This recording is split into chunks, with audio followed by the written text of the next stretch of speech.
નમસ્કાર વિદ્યાર્થી મિત્રો, MS પાવર જીકે પ્લેટફોર્મ પર આપનું હાર્દિક સ્વાગત છે. વિદ્યાર્થી મિત્રો, આજે આપણે સામાન્ય જ્ઞાન ભાગ 18 જોવાના છીએ. તો વિદ્યાર્થી મિત્રો, સમયનો બગાડ કર્યા વગર જોઈએ આજનો પ્રશ્ન નંબર 1. એલેક્ઝાન્ડર અને પોરસ વચ્ચેની લડાઈ કઈ નદી કિનારે થઈ હતી? તો વિદ્યાર્થી મિત્રો, આપણો જવાબ રહેશે ઓપ્શન ડી, ઝેલમ નદી કિનારે એલેક્ઝાન્ડર અને પોરસ વચ્ચેની લડાઈ થઈ હતી. જોઈએ નેક્સ્ટ પ્રશ્ન.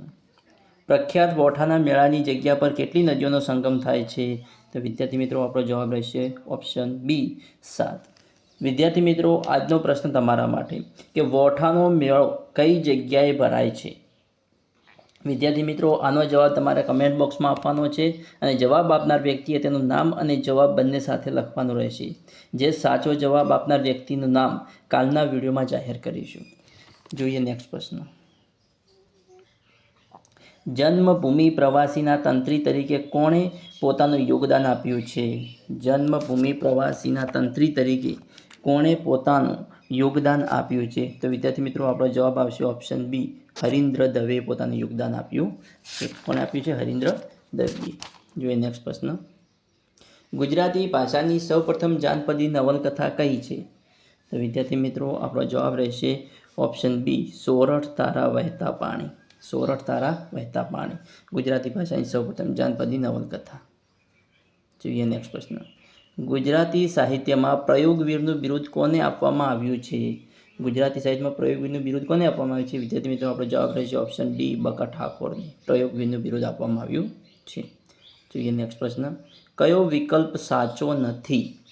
કયો વિકલ્પ સાચો નથી? તો વિદ્યાર્થી મિત્રો, જોઈએ તો ગુજરાતનો ઇતિહાસ પ્રાણલાલ એદલજી ડોસાનો છે. બરાબર, એ સાચું છે. બરાબર.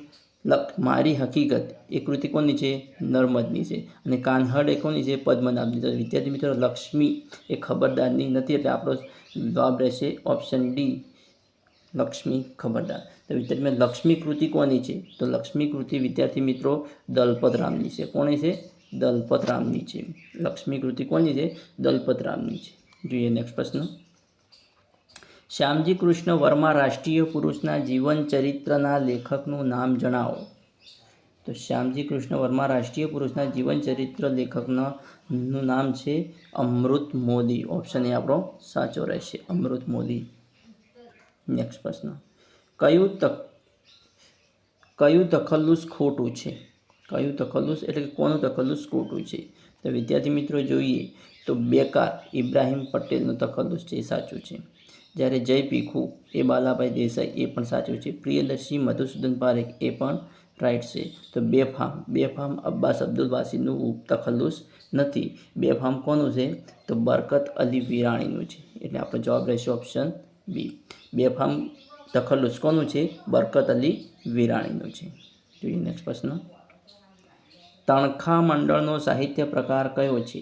તણખા મંડળનો સાહિત્ય પ્રકાર કયો છે? તો વિદ્યાર્થી મિત્રો, ઓપ્શન બી આપણો સાચો રહેશે, નવલિકા. જોઈએ નેક્સ્ટ પ્રશ્ન. મેરીનો કયા પ્રાણીની ઓલાદ છે? મેરીનો કયા પ્રાણીની ઓલાદ છે? તો વિદ્યાર્થી મિત્રો, ઓપ્શન સી આપણો સાચો રહેશે, કેટુ. મેરીનો એ કેટુની ઓલાદ છે, કેટાની ઓલાદ છે. જોઈએ નેક્સ્ટ પ્રશ્ન. હાઇડ્રોજન બોમ્બ કયા સિદ્ધાંત પર આધારિત છે? હાઇડ્રોજન બોમ્બ કયા સિદ્ધાંત પર આધારિત છે? તો વિદ્યાર્થી મિત્રો, આપણો જવાબ રહેશે ઓપ્શન ડી, અણુઓના જોડાણની પ્રક્રિયાનો સિદ્ધાંત. હાઇડ્રોજન બોમ્બ કયા સિદ્ધાંત પર આધારિત છે? તો એ અણુઓના જોડાણની પ્રક્રિયાના સિદ્ધાંતને આધારિત છે. જોઈએ નેક્સ્ટ પ્રશ્ન. કવિ નન્હાલાલનો જન્મ ક્યાં થયો હતો? તો કવિ નન્હાલાલનો જન્મ ઓપ્શન સી રહેશે, અમદાવાદમાં થયો હતો. કવિ નન્હાલાલનો જન્મ ક્યાં થયો હતો? અમદાવાદની અંદર. જોઈએ નેક્સ્ટ પ્રશ્ન. છંદ અને માત્રા અંગે કયું જોડકું ખોટું છે? છંદ અને માત્રા અંગે કયું જોડકું ખોટું છે? તો વિદ્યાર્થી મિત્રો, જોઈએ તો દોહરોને કેટલી માત્રાઓ હોય? 24, એ રાઈટ. હરિગીતને 28 હોય અને ચોપાઈને 15 હોય. તો વિદ્યાર્થી મિત્રો, આપણો જવાબ રહેશે ઓપ્શન એ, સવૈયા 37. સવૈયાને 31 કે 32 માત્રા હોય છે. સવૈયાને કેટલી માત્રા હોય છે?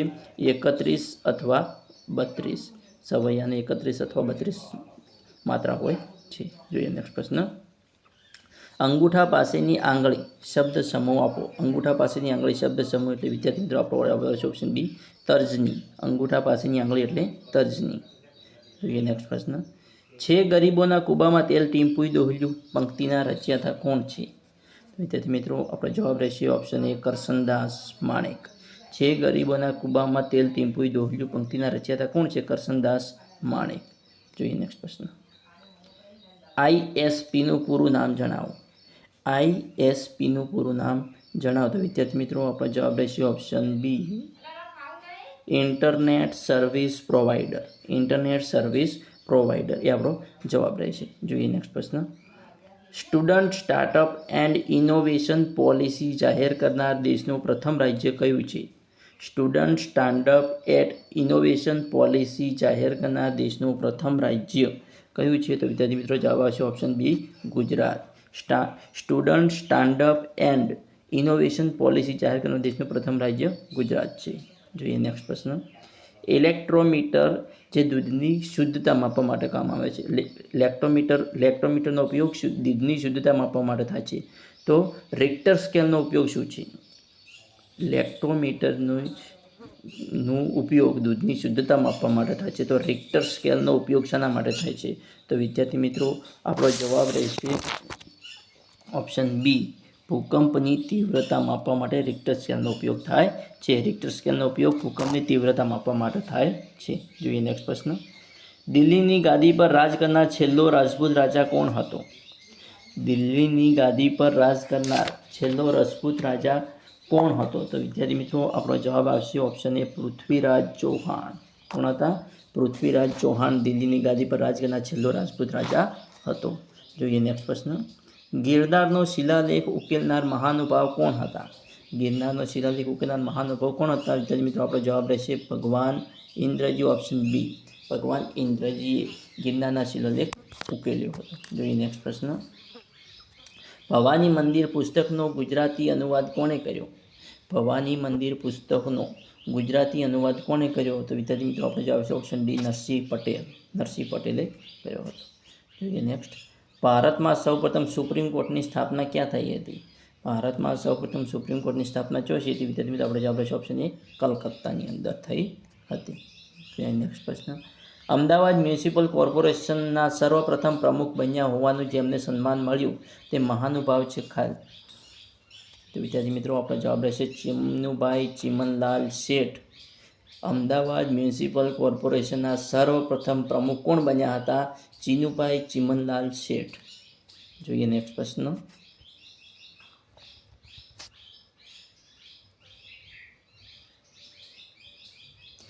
વ્યક્તિગત સ્વતંત્રતા માટે કયા પ્રકારની રીટ દાખલ કરવામાં આવે છે? વ્યક્તિગત સ્વતંત્રતા માટે કયા પ્રકારની રીટ દાખલ કરવામાં આવે છે? તો વિદ્યાર્થી મિત્રો આપણો જવાબ રહેશે ઓપ્શન બી બંધી પ્રત્યક્ષીકરણ. જોઈએ નેક્સ્ટ પ્રશ્ન.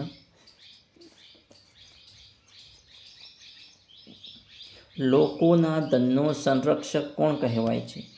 લોકોના ધનનો સંરક્ષક કોણ કહેવાય છે? તો વિદ્યાર્થી મિત્રો આપણો જવાબ રહેશે CAG કેગ. લોકોના ધનનું સંરક્ષક કોણ કહેવાય છે? લોકોના ધનનું સંરક્ષક કોણ કહેવાય છે? CAG CAG. વિદ્યાર્થી મિત્રો CAGનું પૂરું નામ શું છે? કમ્પ્ટ્રોલર ઓડિટર જનરલ. CAGનું પૂરું નામ છે કમ્પ્ટ્રોલર ઓડિટર જનરલ. જોઈએ ને વિદ્યાર્થી મિત્રો આવા અવનવા મોસ્ટ IMP પ્રશ્નો જોવા મારી ચેનલ લાઇક કમેન્ટ અને શેર કરવાનું ના ભૂલતા. Thanks for watching my video.